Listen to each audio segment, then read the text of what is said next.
So welcome to this, the first of our series of discussions, online discussions.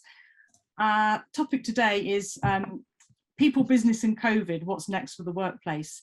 I think we've all been through so many changes over the last 18 months and it's very clear that it's not over yet. In fact, one of our panelists today, Sam Holliday, isn't able to be with us because he's got COVID and is coughing too much. And so it's very much a real life example about how this stuff hasn't gone away. It's still affecting people. It's really good to see so many people here. As I said before, we are expecting a few more, but hopefully they'll manage to pop in and catch up with what's going on. So how today's going to run is we've got the panel of myself, Lindsay and Steve, and we're going to sort of do most of the discussion to start with. And then at the end, there'll be plenty of opportunity for you to join in, add your comments, questions, experience, because that's what this is all about, is hearing from as many people as possible. So if everybody could stay on mute unless they are actually speaking, that's probably helpful. And if we start with some introductions, then I'll let you introduce yourself. So Lindsay, off you go. Hi everyone, good afternoon. My name's Lindsay. I own Cleve Hill Hotel on Cleve Hill, and I've been here for 4 years. Before that, I've been working in various parts of hospitality, so it's my career, and not just a random hotel that I bought. I'm also part of Turf Cheltenham. We're a group of 45 independent hospitality venues, and we have a whole variety of different restaurants, cafes, nightclubs, bars, pubs as part of our group. And as such, the one thing that unites us is the fact that we all own and operate our own businesses. So we came together during lockdown. We had we had a random meeting at Christmas. The rules changed, so we tried to have a bit of a get together, but it didn't exactly work. So we all passed each other in a park. And then last weekend we had our first official get together. So it was very strange for us all to feel so united for so long, nearly a year and a half. But actually only just trying to work out how tall and wide people are when you get to meet them for the first time. So yes, but it's a fantastic group to be part of. Brilliant, thanks Lindsay. And Steve. Right, hi everybody, I'm Steve from the Job Guru, as hopefully you can see behind me, that side. So we provide recruitment services.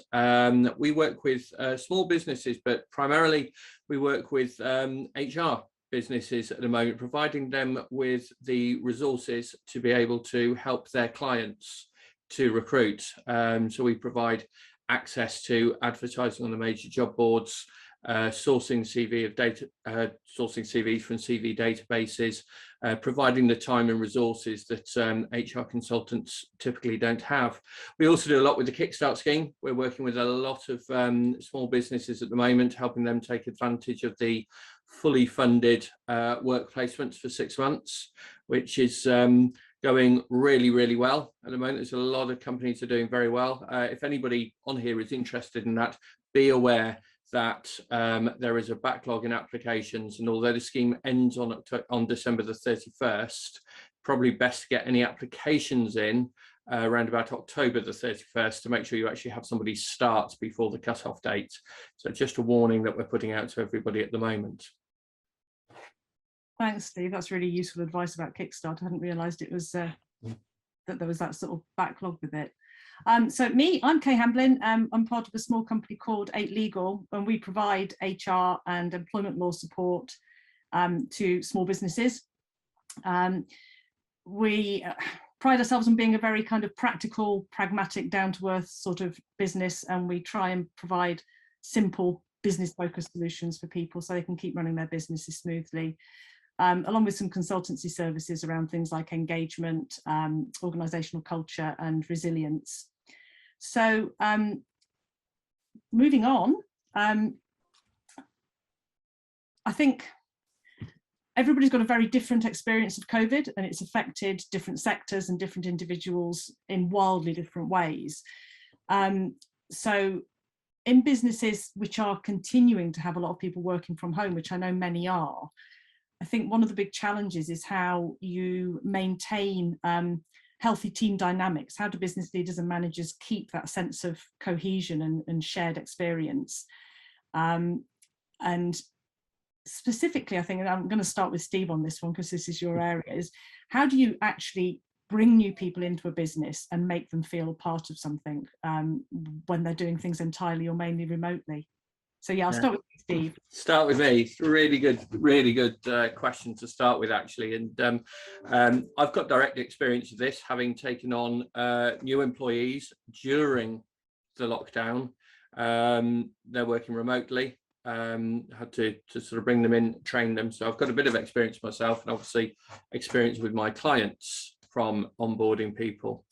I think so. What we've found is, and what I've seen talking to candidates and talking to clients, is that there's generally a bit of a generational difference in how we do that.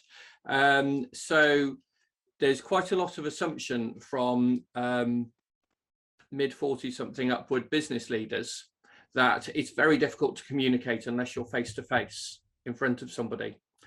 A lot of younger people are used to communicating by lots of different means, and face to face is quite often the very last thing. We've been talking for 20 years about we've got to stop kids sitting in their bedrooms and talking on the computers and using instant messenger and things like that. Maybe even 30 years we've been talking about that. Well, now the fruit of that is the fact that they can actually communicate, and they're comfortable communicating and building relationships with people on the other side of the world that they've never met while they're playing on their Xbox, or while they're chatting on social media. So I think in a lot of ways business leaders, employers need to adjust their thinking and understand that there are ways it can work rather than trying to look for the difficulties. We found that bringing people on, we went to a shared workspace, a co-working space, to initially meet and train our new members of staff. So we'd go in, have a couple of days with them, and then they could go remote, and we communicate through Teams. We use text message, pick up the phone, and that's how we're talking. And actually my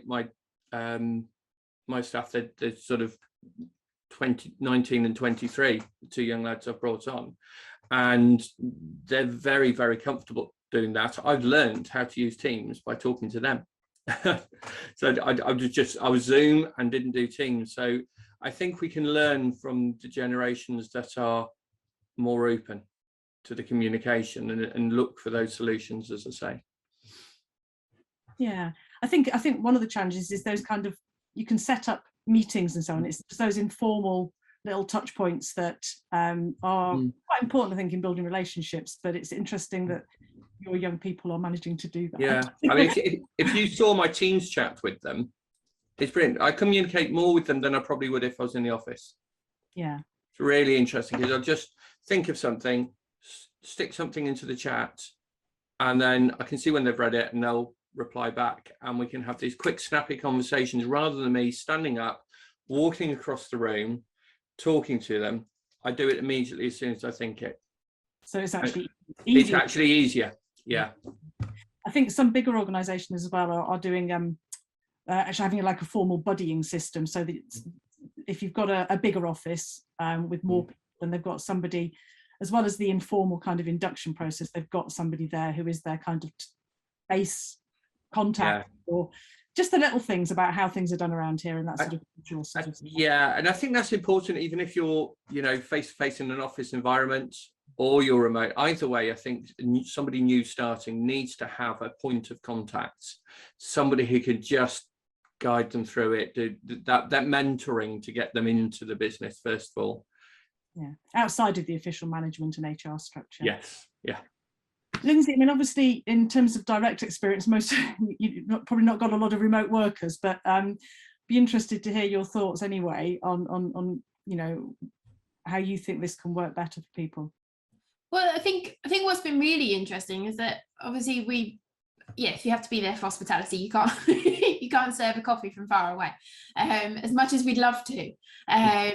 But I think what we noticed during lockdown, and a lot of what was discussed during lockdown, was the fact that those that had a strong culture and a real sort of presence and a feeling to the company were able to hold on to their team members a lot better than those that kind of just abandoned everything at the beginning and sort of like, well, we'll see you in 6 months. So I think the key thing for hospitality that's come through is that building the team and holding on to the team and sort of interacting with the team is as important, whether you're far away or whether you're actually on site. So a massive learning curve for a lot of hospitality businesses was actually, how do you do things remotely? Because we're so used to seeing everybody day to day that in actual fact, our skills have had to sort of upskill, I guess, in terms of communication away from the business.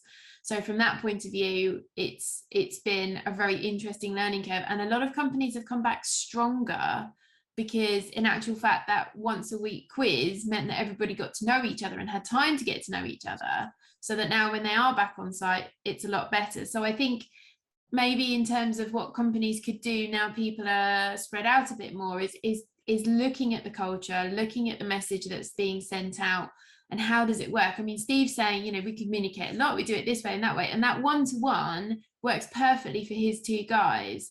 However, in reverse, I've got a friend who started a job during lockdown. She was given a buddy. The buddy's pretty much AWOL most of the time. There isn't really good communication, and she's falling through the cracks. And she's now looking for another job, even though she's only been there for a few months, because the whole culture, the whole ethos of the company isn't getting to her. And you can see it standing back from a distance. You can see just how separate and separated she is because she's not in the office with them every day of the week. Yeah. I think it's like everything, isn't it? It's an individual experience. And I do think that the bigger the organization, the more lost you can feel, because it's hard, you know, it's a bit different when you've got 3 of you, Steve, but so it's about, as you say, communication. Duncan, I see you've got your hand up. We were going to try and take questions at the end, but if you've got something just quickly you want to drop in, that's fine. Do speak up now if you want to. If it. My apologies. I didn't know the format of this. I completely new. I thought it was interactive. I didn't realize it was a panel discussion. My apologies. Okay, no problem. And we will. There's going to be plenty of time at the end. We're going to make sure everybody gets a chance to chuck their bit into the mix. Okay, thank you. I mean, so the other thing actually that I just read this morning, I was reading an article in HBR, and it was talking about introverts and extroverts and how managing different people's styles of communication virtually or in a hybrid environment, and making allowances, because quite a few people, although a lot of introverts say that they've enjoyed the lockdown and working remotely, they're not always as likely to step up, particularly in a meeting like this, say, where you've got a lot of people. They're much more likely to just sit in the background and not say anything, and about how you can adapt your meetings and your communication to make everybody inclusive. So another thing that I know we've talked about amongst ourselves is now everything is opening up and people are going back out and socializing, is to what extent employers can influence what their employees do outside of the workplace. I mean, I was looking today at the case numbers, and certainly for us, you know, Cheltenham, Gloucester, Bristol and Bath, which I know a lot of people here are from those towns, we are well above the average cases for the country, and I think rising. So it's, you know, how do you influence what your employees do, and when they come back into the workplace, how do you keep everybody safe? Lindsay, I'm sort of thinking particularly with you, and you know, you've got a lot of young people working in hospitality, and if they're anything like my daughters, they've been going out. We all got COVID because they started going out in spite of our vaccinations. And to what extent you can have an influence over that sort of behaviour? Well, again, I think it comes back down to the fact that because all that I'm hearing about locally is all about independence. So from that point of view, it's very much like you're doing it for us because you can see the people that you're going to affect, because there's only 5 of us in the team or 2 of us in the team or whatever. So from that point of view, I I think it's very much more emotive and trying to get the emotive side. However, you can't say to somebody, well, you can't go out, and you can't say to somebody you have to have the vaccine. But it has been very interesting, the number of people just in conversation that started off saying, oh, I don't think I'm going to have the vaccine, and now have said, not only am I having it, I'm making sure that all the teams have had it as well. There are a few who shan't be named who have said, you have to have the vaccine, otherwise, you know, I don't want you working, which at the minute isn't obviously legal, but when you've struggled the whole way through lockdown, what else can you do? So yes, on a bigger field, I mean, hospitality is just absolutely riddled everywhere with the pandemic. And what I found really, really interesting was that when it started to emerge that in actual fact, they were saying, well, you don't have to have it on in the workplace, and we only recommend it, and you can turn your Bluetooth off, etc., etc. The number of hospitality venues that were saying, what, really? And yet a number of work orientated places, sort of like more traditional Monday to Friday, 9 to 5, said, oh yeah, we've had it off for ages.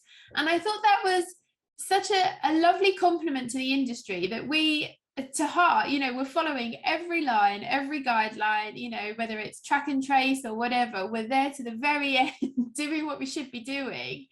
And sort of, you know, we've had everybody having their track and trace on, but definitely the feeling amongst turf when I said, you know, hang on a minute, they were saying on the radio today, you don't have to have it on, and we were like, what, really?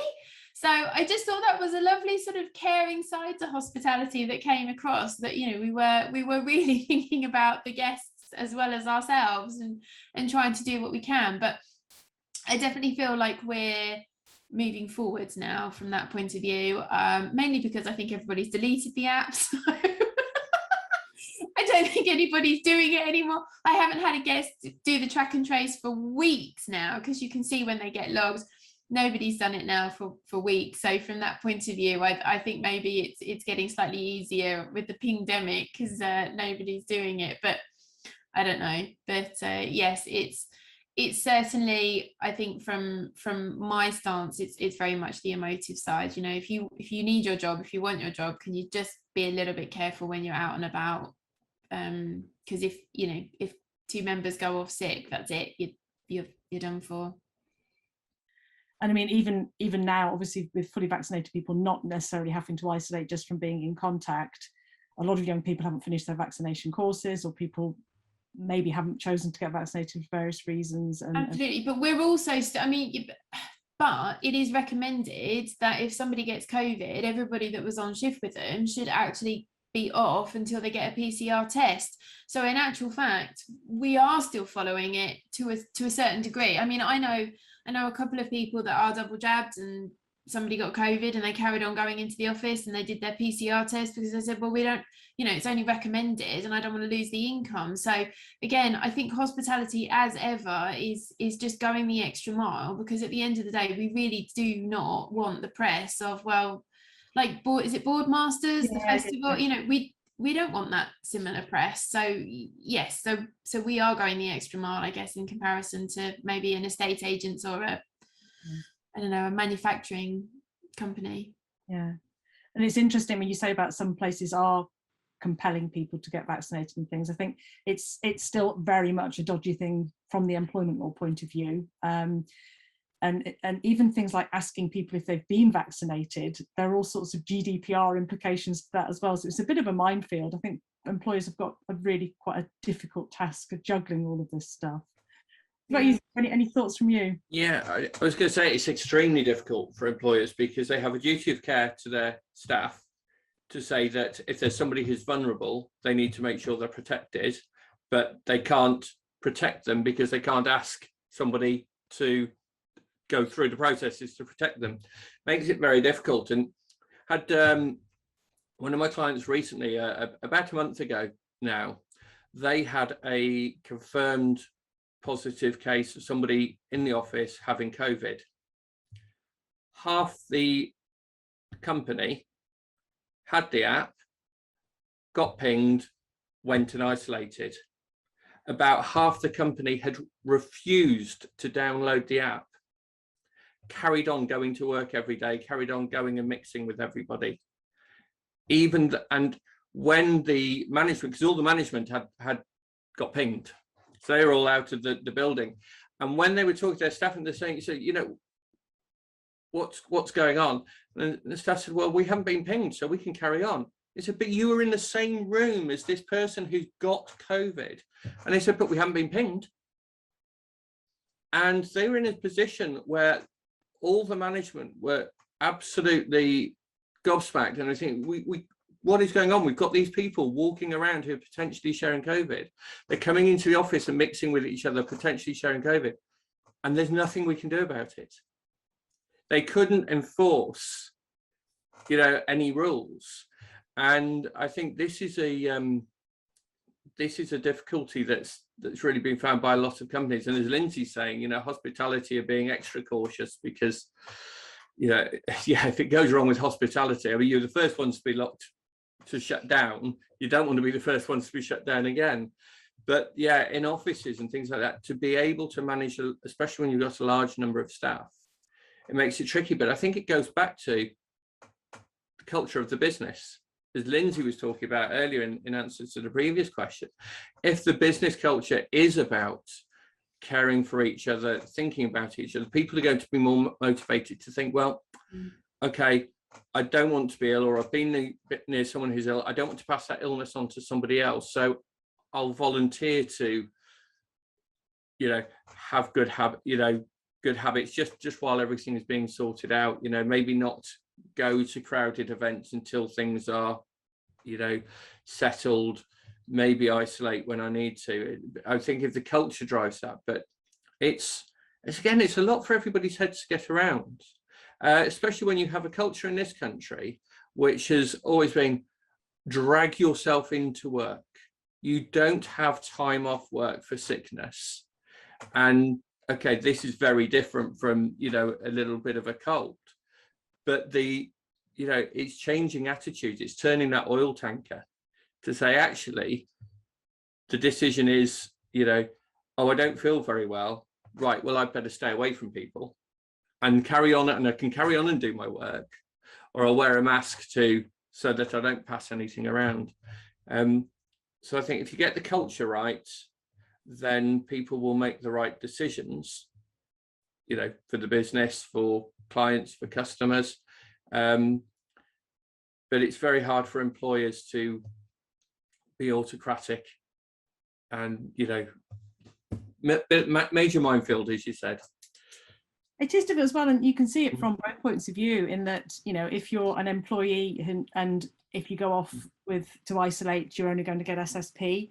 That's going to have actually quite a major impact on people. From the employer's side, if you've got to keep paying a load of people who aren't actually coming to work, that's quite a challenge too. So it is difficult, and I think it's that having that culture of mutual respect and where people are looking out for each other is a good point. Point, isn't it? And I think I was just going to say about that, you know, SSP and employers paying. I think some employers have realised sometimes just by accident of what's happened to them, they've realised that actually it's better to put people on full pay when they're isolating, because then they will isolate and you don't end up having 20 staff out. You only have 1 or 2 out of the workplace. So there's a balance for employers to think about with that as well, is you know, what's actually beneficial. Might look on the outset, the accountants might not like it initially, but it might be, say, you know, helping the best. And you know, there's a lot of jobs that can be done remotely, and there's work that can be done remotely. You know, I worked for a company that if you were really ill, you had to come into work. If you had a, you know, a bad cold or a flu or something, you had to come into work, but they put you into another room and give you some other work to do. Right. And that was how they dealt with it. So they'd isolate you in the office and give you other work to do. So they could have probably more easily, I suppose nowadays, more easily, is to say, right, isolate at home and we'll give you different work to do and do that. So it's, I think, thoughts from both sides about it. Again, it's learning flexibility and new ways of working and understanding how actually we can be more efficient in different ways, potentially. Yeah, and I think it's a learning curve, isn't it? I think it'd be interesting to see how much it does change people's attitudes. Things like mask wearing, you know, in some parts of the world, it's considered, apparently, you know, if you've got a sniffle, you wear a mask, otherwise it's considered to be really rude. So I wonder whether that will carry forward for us as well. I know masks are one of those very divisive subjects. I think, I mean, the next thing that we've got as a point, I think we may have pretty much covered, but I'm going to say it, and then if you've got anything else you want to add, you can. But it was really about how you do manage employees who've got very different anxieties and beliefs. So, you know, from somebody who really doesn't want to come back to the workplace, right through to somebody who is very gung-ho, hasn't been vaccinated, doesn't want to wear a mask, wants to be in the workplace. And how do you protect vulnerable individuals? There are, you know, quite huge implications, as you've said, about health and safety and risk assessments, and how you deal with the frictions and the tensions between people who've got these different beliefs. I think another one potentially is going to be the friction between people who've been working throughout and people who've been furloughed for 6 months or 12 months or whatever and are coming back into the workplace, and whether you've got any thoughts about how best to manage some of those situations. I'm going to start with you this time, Steve, since you waited last time. Yeah, and again, it's another tricky one, isn't it? They're all tricky, these. And it's interesting, the number of people I've spoken to said, I'm leaving the company that I worked for because they're forcing us back into the office. And then I speak to a number of people who say, I'm leaving the company I work for because they won't let me back into the office. So there's that balance. You could lose your staff by making the wrong decision or by not judging it. I think it's important, again, for employers to be open. It's, again, I think I'm going back to Lindsay with the culture, is if you have a culture where you communicate well, and where everybody feels part of the same ship, as it were, it makes it much easier to have these discussions with your staff, to reassure and to avoid all-out war between them, as it could be. Again, for a bigger company, it can be quite difficult unless they manage their teams that way. But there are a lot of very, very polarized opinions, but, you know, in this subject, and a lot of fears from both sides. People who are afraid of COVID and people who are afraid of, you know, the restrictions and things like that.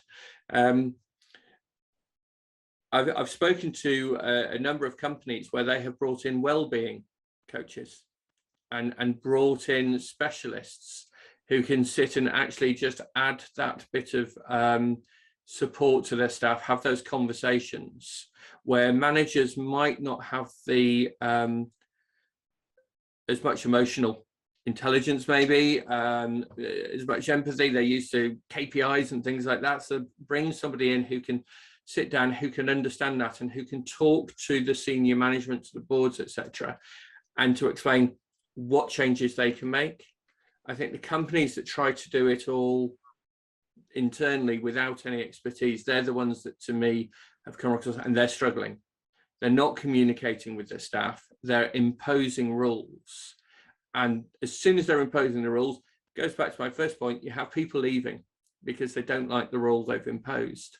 I was talking to a talent acquisition person from a company called ULife yesterday on LinkedIn. Now, they've got an office in London and they're recruiting at the moment. And their policy is that if you want to work in the office, you work in the office.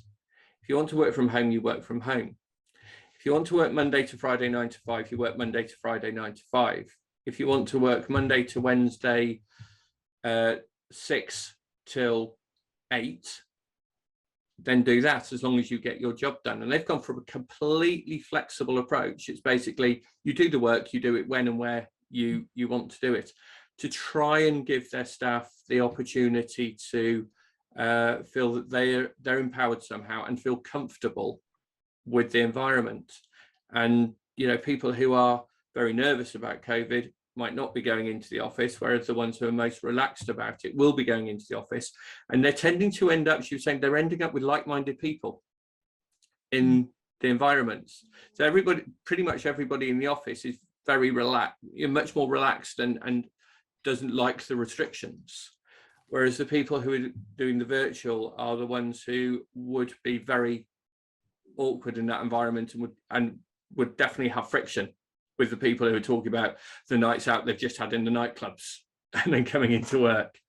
Yeah, but that in itself, that's potentially a problem, that you're going to have this division. Yes. You have two sides of this, and how do you keep those two sides cohesive? So yeah, it's very, very tricky. It's a bit of a tightrope. And I think the other thing that I'm hearing, and Lindsay might have something to say about this, is how members of the public seem to be becoming quite difficult as well. You know, I've got friends who work in retail and things like that, or in service industries, and seem to be getting more aggressive complaints and, you know, very heightened emotions out there, not just amongst the employees, but actually in the interactions they're having with their customers. Is that something you've found, Lindsay? Yeah, absolutely. I mean, hospitality, I love, I adore it. I've never done anything else, and it is a wonderful industry. But there are some absolutely awful members of the public, and unfortunately, because it's a service industry, you bump into them 9 times out of 10 because they end up in your venue. You know, the fact that when we came out of lockdown back in April, or those who had outdoor seating and outdoor areas could, you know, we were all betting how long it would take before we had our first complaint. And there it was, the first day, somebody, you know, literally somebody had to wait a little bit too long for a burger. And, you know, they were like, well, what have you been doing? You've had nothing to do all year. You should be much better at this, you know, etc., etc. And it's like, oh, yes, because 0 to 100 and zillion people turning up is just so easy to do.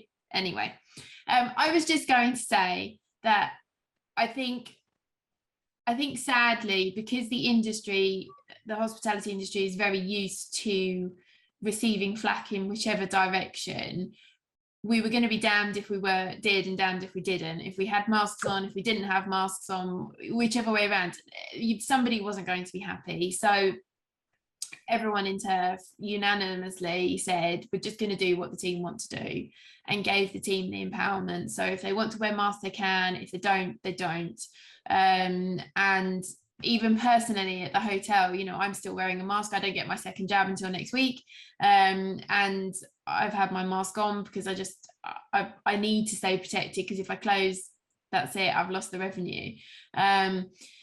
And I've been told to get over it. I've been told to not worry so much, or, you know, what's the point, or, well, masks don't work anyway, or etc., etc.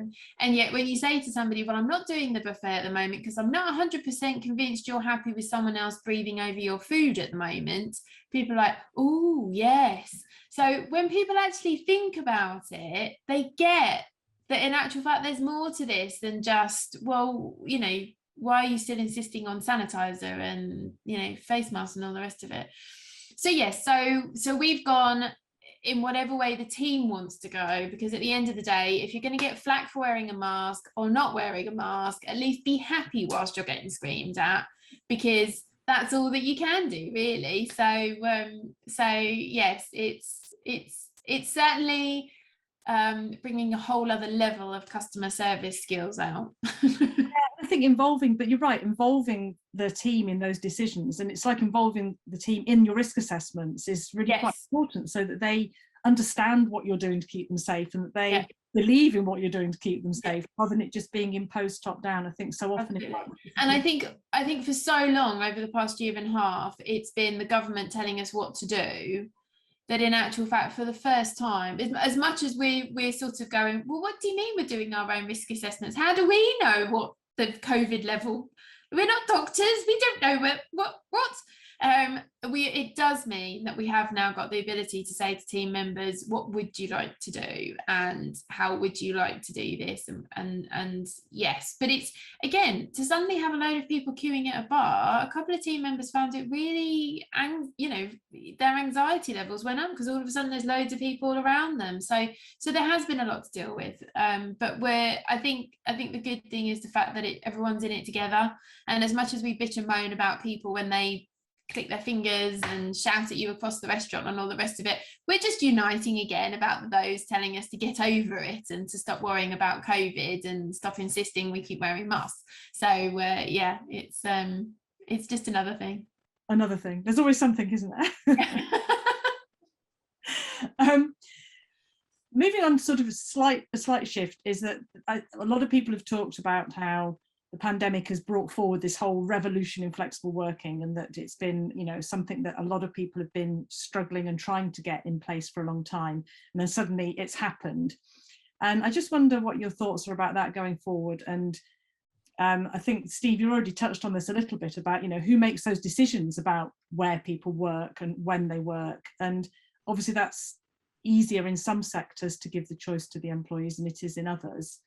And thinking along those lines, you know, how does employers where you need people in a space at a certain time, so things like hospitality, we've got quite a few clients who are vet practices, and you know, they've got to have people on the ground doing the job at specific times. How do you make your workplace remain attractive when maybe there are all these options for more flexibility?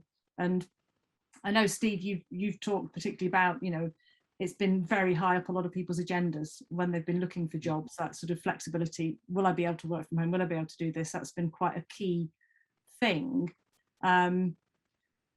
Just your thoughts, really. Yeah, how that impacts, well, costs, benefits, all the rest of it.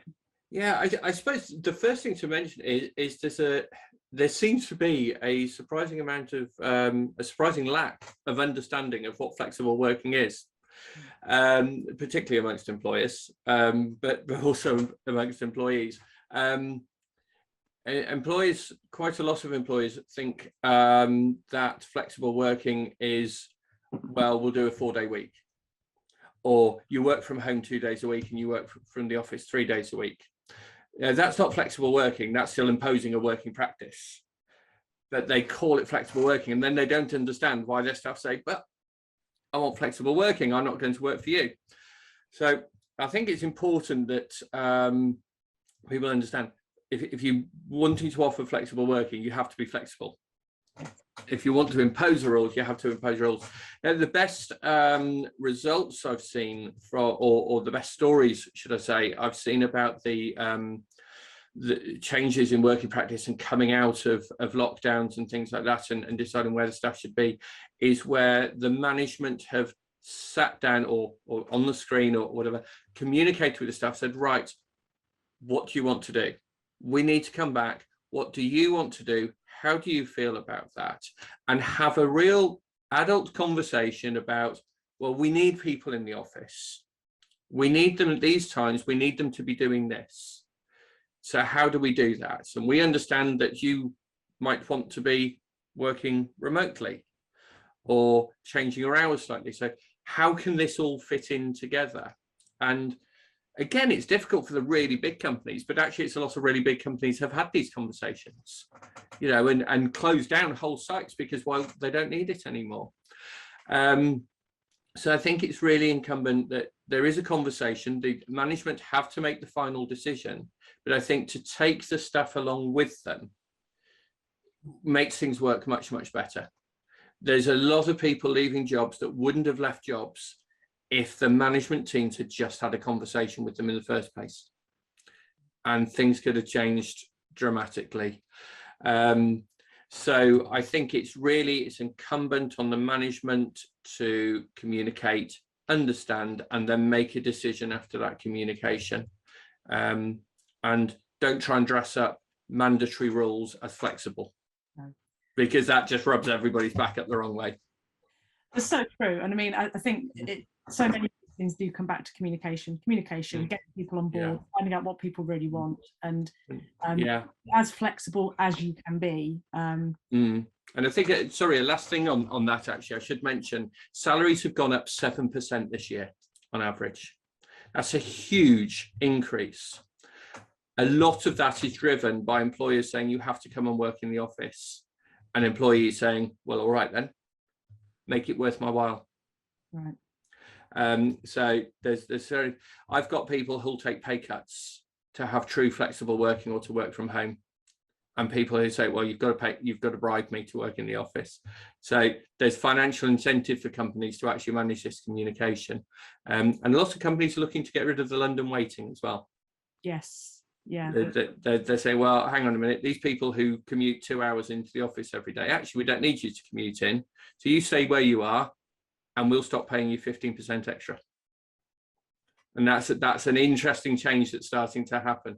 There are going to be some interesting conversations around that. Inevitably. Anything to add to that, Lindsay? Not really, no. I mean, it's just, I didn't realize you could negotiate now for being on site. Hospitality would be ruined. No, I very sadly, yeah, we're just all struggling within hospitality to recruit the people that we need to recruit, because they've had months and months and months of being able to go and find. Yes, even just being at a COVID testing centre, you know, it's double the pay and nobody whinges at you. Well, not as much. So yeah, it's just testing, but in a different way. Obviously, I don't think COVID is the reason that we're struggling with recruitment in hospitality at all. No. I mean, I'm conscious of time here, and I do want to give people a chance to speak up. So the last thing that we were going to talk about, or the last thing that's on the list, was thinking about sort of positives that have come out of all of this. But I think before I put that over to you, Lindsay and Steve, I just want to see, everybody's been very patient. Anybody else in the discussion who'd just like to chuck something in? So I know, Duncan, you had a point early on. Is that something you still like to share with us? I now or later, or what? No, Karen, no, go on. I'm just conscious of time, and I want to give everybody a chance to get their say in. To hear from you. Okay, well, thank you very much. I wanted to do something that Lindsay's saying. Duncan McKechnie, I'm a business coach, growth specialist, executive coach. Lindsay, you mentioned about a culture of a business. And I don't know if anybody's ever read anything by Simon Sinek, Start With Why. But a vision and culture is probably more crucial. It's always been crucial, but the big corporates, I come from a bit of a corporate background, just don't understand the concept. It's a whole bunch of senior directors go away for a couple of days, plenty of alcohol, lots of all sorts of silly games, and then come back with some words that they think look fantastic, and go and sort of convince everybody else this is the way to go.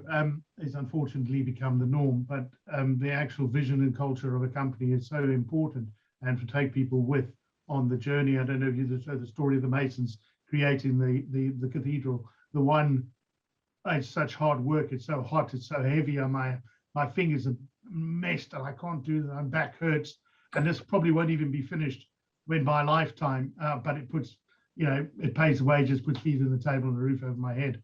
Someone 30 yards away, what are you doing? I'm building a cathedral. It's hard work, it's backbreaking, it's hot, but God, I'm building a cathedral. It might not even be finished in my lifetime, but I'm building a cathedral. And it's the vision and the culture that gets that, and that will bring it back. That was the first point I wanted to make. So, and I think that's incredibly important, and it's something that we start off coaching. The second point I wanted to say was, the world has changed. Anybody that thinks that February 2020 is going to come around again, I think is on another planet. The world has changed, for better, for worse, for whatever the case, but it is changed, and we need to be able to manage it.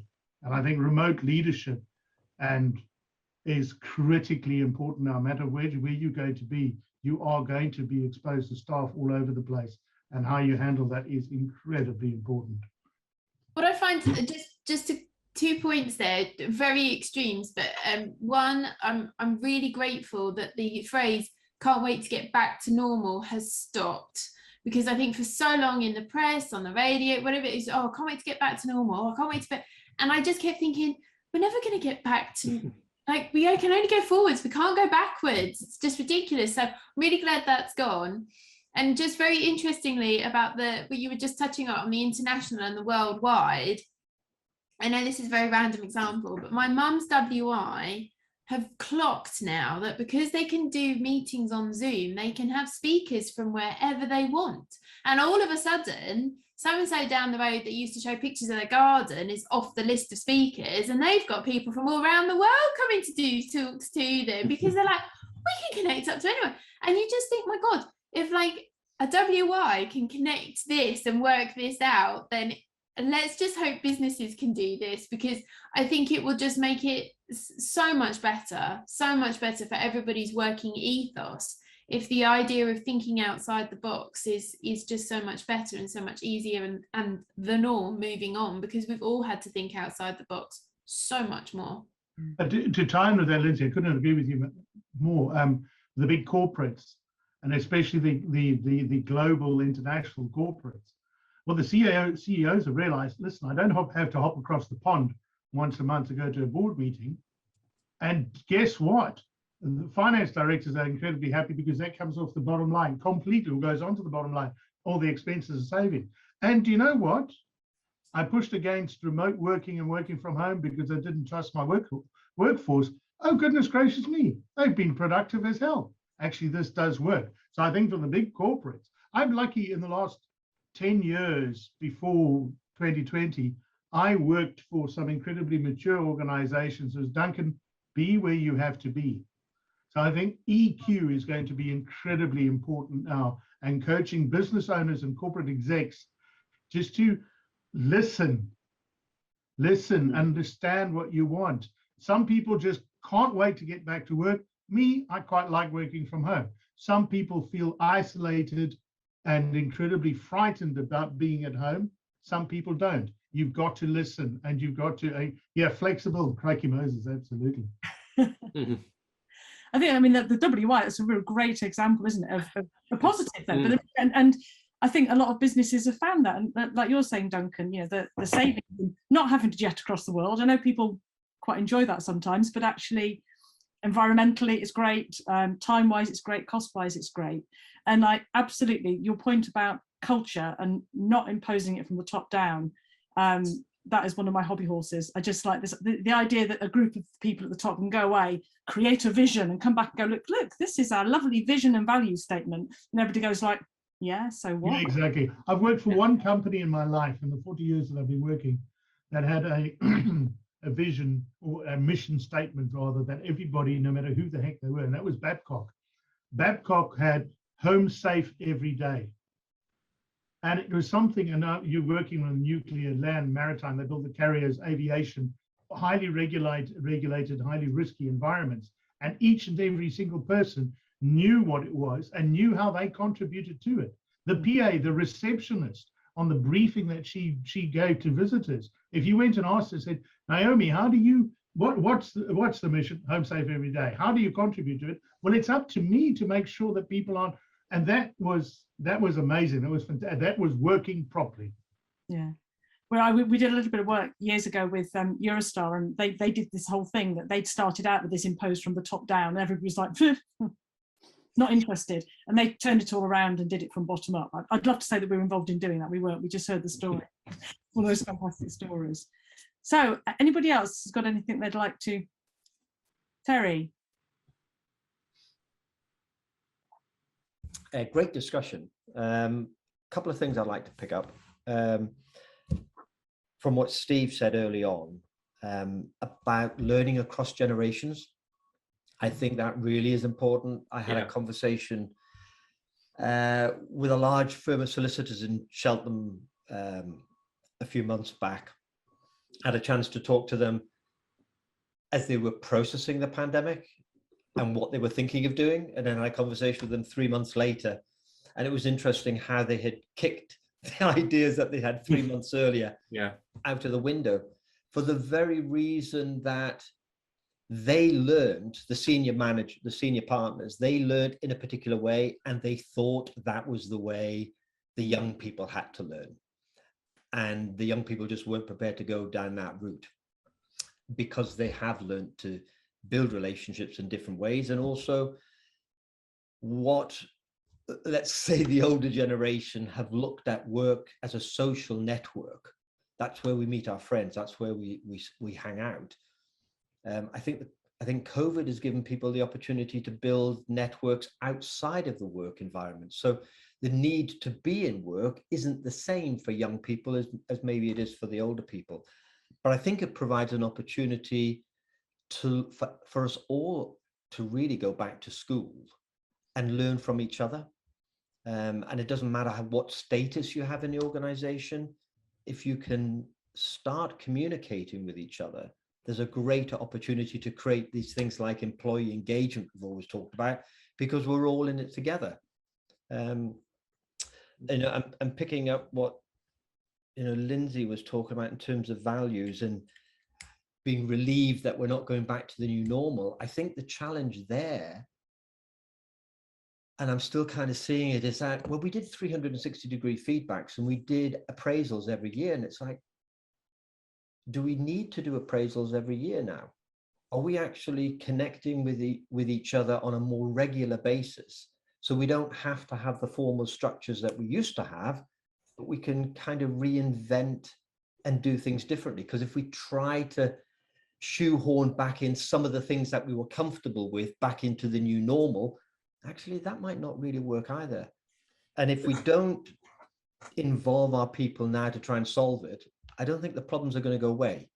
So as messy as it is to start talking to people, we actually have to start those conversations now, because the world isn't going back. And I think that's a really interesting point, actually, because I think you're right in terms of analysing what did we do we need to do it now? But I think it would be, I think it would just be too hasty to take it all out and start again.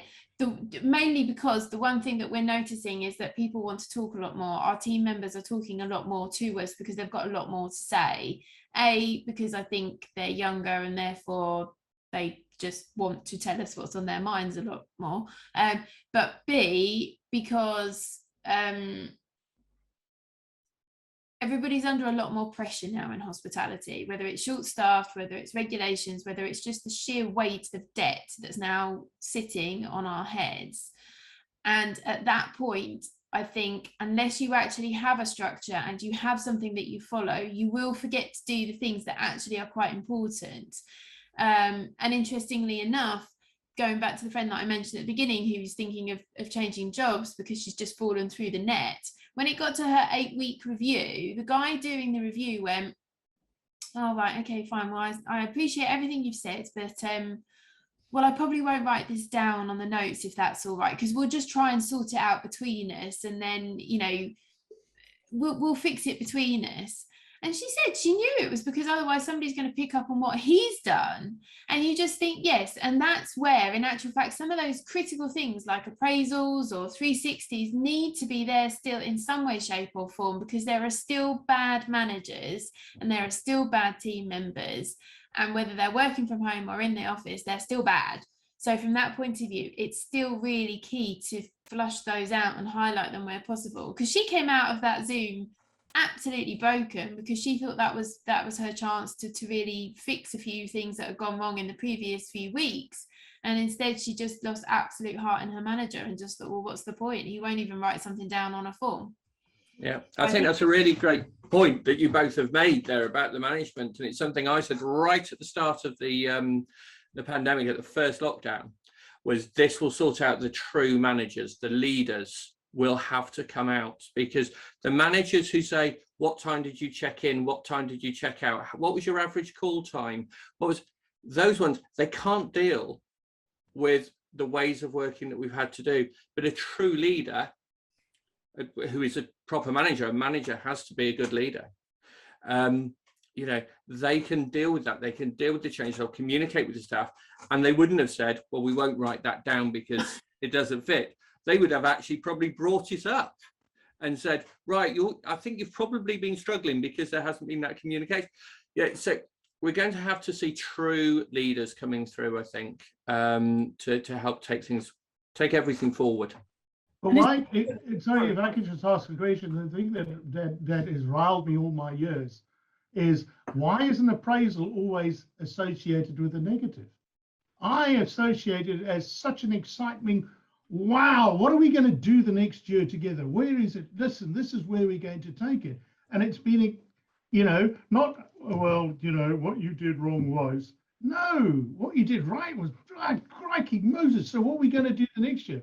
It's just that attitude coming into it. But that's because nobody does an appraisal well. And I know I've just slated a whole load of people there, but my experience, your appraisal never gets done because it gets pushed to the back of the to-do list because the managers don't see it as important. But two, because I think nobody actually sits down and says, this is how you do a great appraisal. This is the point of the appraisal. This is what we're trying to get across. It's just something that one manager gives to another manager and goes, oh, well, you got to do this.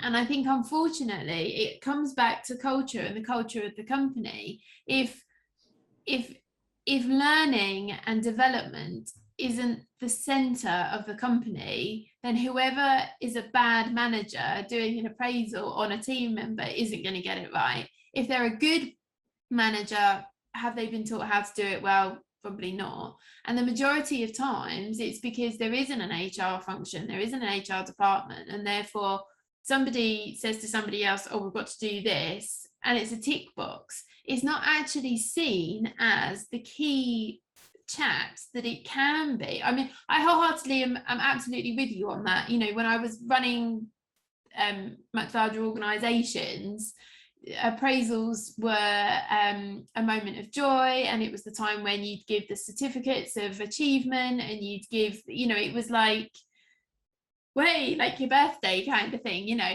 And we always did it on the anniversary of somebody joining, so it was a positive. You've made it 6 months, a year, hurrah, here's a, you know, bottle of something and your appraisal. And but that was because that was how I got the culture to work.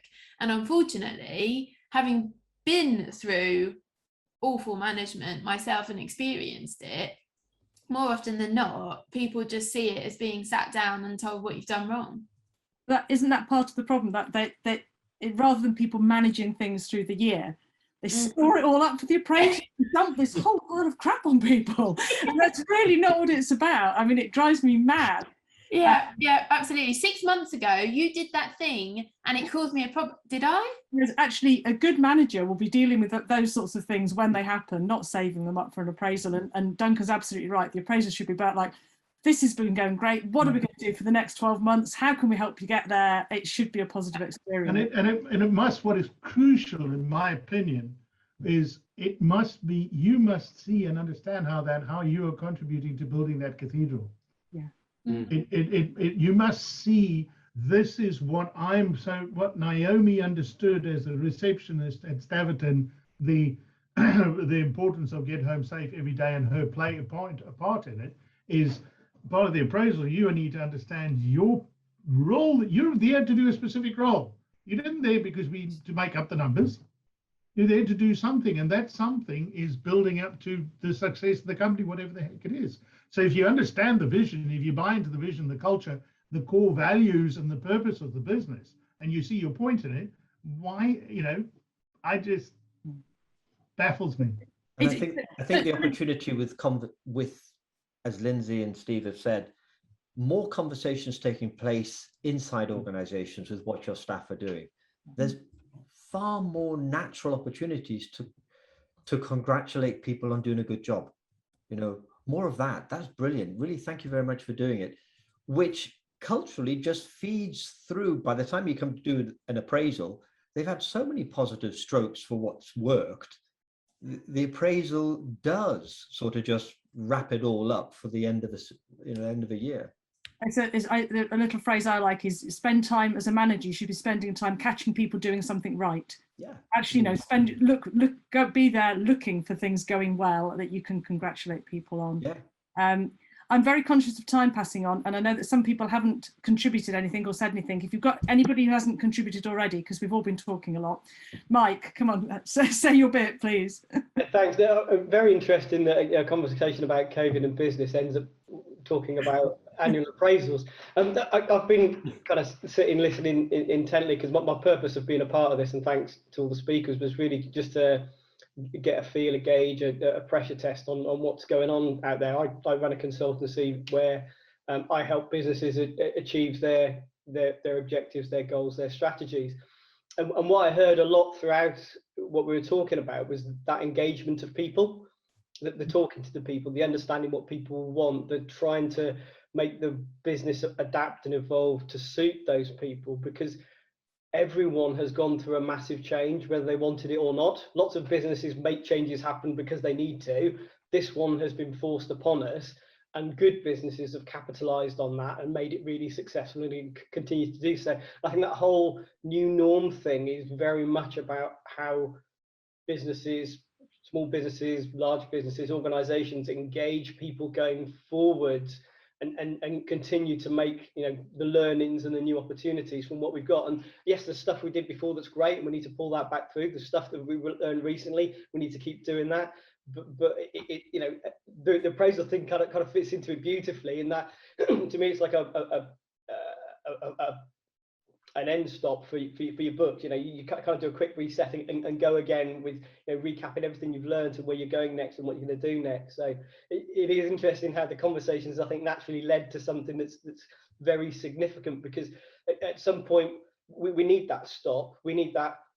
Yeah, it's not gone away. You know, the world has changed forever, but let's do another kind of reset. We had one March 20. We had to. We've kind of all worked our way through. We've had kind of some natural resets as unlockers happened, and you know, there's more coming. And I think how businesses use that and engage people is going to be really interesting. Yeah. Another thing, actually, I was thinking with your friend starting her job, Lindsay, there's one thing worse than not talking to people, is talking to them and then ignoring what they're saying, not acting on it. Yeah. You know what? I have to admit, having done HR in certain roles, when she was telling me that, I almost fell off the chair. I was like, he did what? Mhm. And I just said, that's it. You've got to mention it. I said, you can't let that pass. And well, it was just an absolute travesty. But again, and I don't know, do people feel more confident over a screen or less confident? For her, she's quite a shy individual, so she feels less confident across a screen than if she was actually in person, because she finds working from home slightly tough, because she lives by herself, and you know, so from that point of view, she's finding it quite an anxious time. And I would be, you know, again, it's judging everybody and how they feel as to whether, you know, is that appraisal over a screen actually better or worse for that person? Are you getting the most out of that person by doing it that way rather than being, you know, actually in person? I mean, I have to admit, hospitality, I adore being face to face with people, and you know, I miss doing all those. Well, should we just meet for a coffee and have a natter? Yeah. But the problem is now my days have become so incredibly efficient because I can do what I need to do in the mornings, fit in 3 meetings because they're all on Zoom, and I can jump in and off and then go off and do stuff in the afternoon. When somebody says, want to meet you for a coffee, I'm like, oh, well, I've got to drive to it, park, you know, and it's, the mental game is phenomenal, isn't it? I mean, just literally, I think all of us, our mental understandings of our time and all those bits and pieces totally changed. But yes, no, I yes, I didn't know what to do when she told me that. I was just like, that is a travesty to all HR people. Shocking, isn't it? It's a lot of skills working for the company, isn't it, really, I think? But especially because he's been with you know, it's not a company as such, but you know, he's been with in his role for over 40 years. But maybe that's the problem. Yeah. You know, that's part of the problem, I think, rather than. So I know Jim, Russell, Susan, you've not had anything, you've not had a chance to speak yet. If there's anything you want to say, do please shout up now.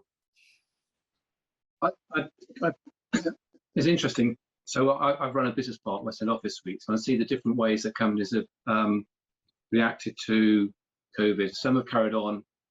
Well, actually, let's start both all ends of business. Some have actually thrived through COVID. Particular interest is the ones that are being, for example, in construction, they've thrived. Then I've got businesses in weddings, which is at probably the worst part of hospitality, where weddings just haven't been happening or not been happening in sufficient size. Well, number of weddings has gone down and size has gone down, and they've not done so well. I've got hairdressers where literally they weren't allowed to trade for quite some time. But a lot of it, I think, is to do with the culture of the company and how you adapt. I mean, COVID was a big change, but it's not going to be that's not the last change. Brexit was a change. I mean, go back 2 years, that was the end of the world, or or the start of a new world, depending on which side of the bench you're on. The next one will be companies they need to adapt. And I think some of the bigger organisations generally struggle to adapt more. The amount of telephone calls you phone of big organisations still today, and they say, "Oh, sorry, there's a big queue because of COVID." Well, COVID happened so long ago now. It just shows that what I hear is we don't really care about you as a customer, and we can adapt. Is how I interpret that message now. This is very annoying. The most annoying thing in the world is your call matters to us. You're important to us, but you're going to have to wait a very long time to speak to anybody. It's just. Hates to think about the ones they don't care about. COVID's just an excuse. I mean, it's the new health and safety excuse, isn't it? Or whatever, or GDPR. There's always like a lovely business excuse, and I think COVID is the one that gets wheeled out. I think smaller organisations generally are quicker to adapt and do so very well. Yeah, I think you're right. Any other closing thoughts from anybody? Because I think we probably do need to wrap up in the next couple of minutes. Jim, are you? Yeah, just thank you for the speakers, for your insights. It's been a really interesting discussion. I work in the office design and fit out world, so naturally, understanding what the future of businesses and COVID is a really interesting topic of conversation, and it's actually been really nice to hear some of the sort of synergies of the things that people have been saying. For example, Lindsay, when you mentioned about giving your staff the autonomy, whether they use masks or not. Terry, in terms of mentioning about the importance of talking. I think it was maybe, I'm not quite sure who else, but somebody said something about, Steve talking about, the management and actually sort of engaging with people more on a sort of human level rather than just, right, you've got a KPI, so you need to hit it and things like that. And I think certainly from what we're seeing, it is that recognition of treating people from that human-centered perspective, which admittedly isn't actually a post-COVID reaction. It's kind of the thing that we've been telling people for years, really. But I think it's the acknowledgement and the recognition that has to happen.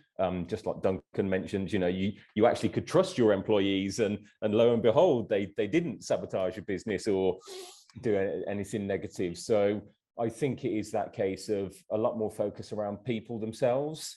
I saw a talk from the chap who wrote The Productivity Ninja. I think his name's Graham Allcott, and he was talking about actually the Monday to Friday 9 to 5 is very reminiscent to back in the Labour days, when you just do your, sort of on the factory line or whatever, you'd have 2 days to essentially physically recover, and then you'd be back at it. Whereas we're creative thinkers now, there's a lot more going on where actually, can I be creative between the hours of 9 and 5? I'm not, maybe I can, maybe I can't. Maybe I'm better in the morning or in the evening, or taking a 2-hour lunch break and doing it how I want to. So I think the tide is changing, that people are being more valued for the human element that they bring to the table, rather than just the sort of robotic, almost, like I say, like back 40 years ago when you just had to fulfill a physical service, maybe,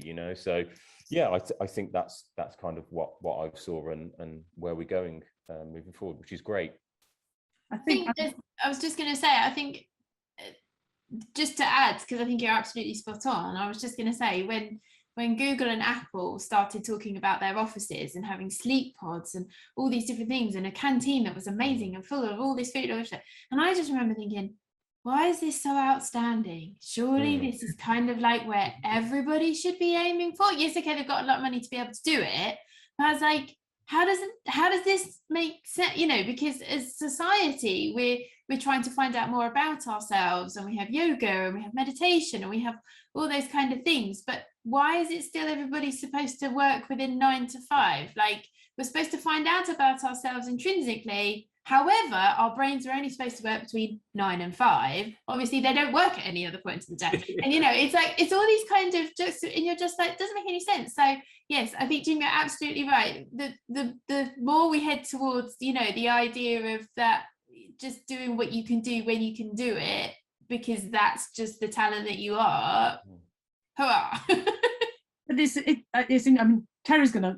This is Terry's little thing, obviously, but humans. You're saying we're all people, and having people at the center of what you do and how you run your business is absolutely vital. And particularly if there's a shortage of good people out there, it becomes ever more vital. You've got to look after them and find out what they want. And I think one of the sort of little positives in a way, although a lot of people have struggled with mental health and things through the pandemic, the fact that well-being and how people are feeling is up on the agenda. It's being talked about, it's open, and it's being addressed a lot more, I think. It's something that's a positive that's come out of it. So I'm going to actually say closing comments only now, brief closing comments, and then I think we really are going to have to wrap this up. Go on, Lindsay. Oh, sorry. I don't think this is over by any means. I don't think anybody expects it to be. I think we're all, I think anybody that is a good manager, as we've been talking about, or a good leader, understands that, you know, at least we've got a good 18 months of chop and change. And I just think the things that we've been talking about today are the key things to hold on to. You know, keep communicating with your team members, listen to them, and stick with your gut, and don't forget some of the classic things are still good and they still work, but definitely move forwards and don't keep going backwards. Perfect. Steve, closing thoughts. So yeah, I think that you know, where we are now, take COVID out of it and just think about the way we're working now, is something we were heading towards anyway. But it's just been rapidly sped up due to the COVID pandemic. And I think it's important for all of us to think about the positives that can come out of this, the positive ways we can work, the ways we can understand about productivity. As Lindsay was just saying, working different hours can create more productivity. Different people have different hours. We look for the positives. If business goes forward with those positives, in that 18 months time, we will actually be a lot stronger than we would have been potentially without the pandemic having happened, because we'll be getting where we were going to be in 10 years. We'll get there within 5. And I think that's something that we should bear in mind. Fantastic, thank you. If anybody else has got anything burning they have to say, speak now. I just think we mustn't overthink things. I think we tend to overcomplicate things. Change has always been happening forever. So just get on with it and appreciate it. Look for opportunities. If there aren't opportunities, go and create them. Yeah. I think that's it, isn't it? Seeing that times of change are opportunities as well as being threatening. I think people are frightened by change, but yes, see the positives in it. Thank you so much to everybody. It's been really lively, and as I think somebody said, we've gone slightly kind of off on a tangent, but then the best discussions do go off at tangents, and you can't keep people in a box. We don't want to. If you've enjoyed today, then look out for an invite to the next session. It's going to be on the 22nd of September. And I think it's going to follow on really nicely from today's discussions, because it's people and business and managing a changing workplace, which we've obviously talked quite a bit about today, but I think we're going to dive in a bit deeper next time. And I hope you can join us. And if you've enjoyed it, then obviously spread the word to other people that you think might be interested. But thank you very much.